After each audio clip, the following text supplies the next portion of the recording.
and clear, and they know it. This guy is for real. And what Bomac said is 100% right. At the moment, this is the best 154-pounder in the world in Errol Madrimov, and he will give it everything. You're not talking about a guy that's past his best, who's had injuries, who's tight at the weight. You're talking about a fresh fighter that is in his absolute prime in Errol Madrimov. You know, this is boxing, but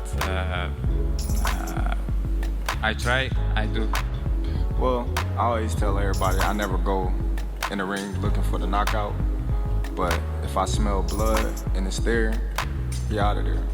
Turki Al-Sheikh invades the United States with a stacked card. This is one of the best cards I've seen since the Don King days. You look at Virgil Ortiz against Tim Tszyu, Rayo against Pitbull. You also have Ruiz against Jarrell Baby Miller. And of course, you got Terence Crawford in his toughest fight up to date against Ismail Madrimov. I think this is going to be a great fight. I think it's going to be the toughest fight of Terence Crawford's career. As Terence Crawford goes for his 4th division title, the WBA belt will be up for grabs. And Eddie Hearn made it clear. You know, it's funny. They want to give Crawford credit for the Spence fight, but then they don't. And that's what Eddie Hearn did. He says, I'm not taking credit away, but at the same time, I am going to take credit away. Because he says Madrimov's not coming off no injuries. He's not dead at the weight.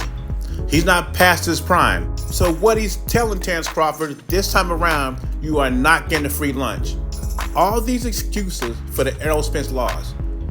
You know, Ryan Garcia, Gervonta Davis said he was high.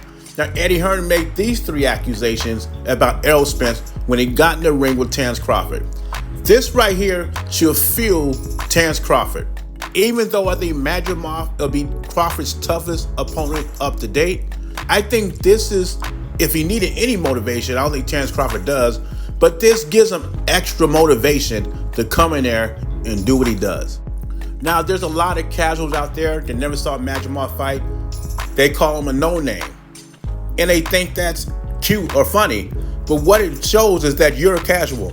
And the first thing they want to bring up is he's only had 11 fights. Well, Boots Ennis has 30 fights, and he still haven't fought anybody. And plus, Madrimov won his belt inside the ring. He also got attributes that Terence Crawford's opponents did not have. He has good footwork, good power, good defense. And this is why I say this will be the toughest opponent in Terence Crawford's career. I also thought the Green Machine was a tougher opponent than Errol Spence. One of the major factors, 2 major factors in the fight, even though I'm picking Terence Crawford to win, Crawford will be a month from being 37 years old, is coming off a year layoff. Those are 2 factors I'm looking at. And Madrimov is active and he's a young champion. He could be catching Crawford at the right time. Even though Crawford stays in shape year-round, when this fight takes place, Crawford would have been out the ring for a year. Anyway, what are your thoughts? What do you think about the stacked card? And also, will Terence Crawford be a victim of Father Time on August 3rd? Leave your thoughts in comments below. Jay Beezy, I'm gone.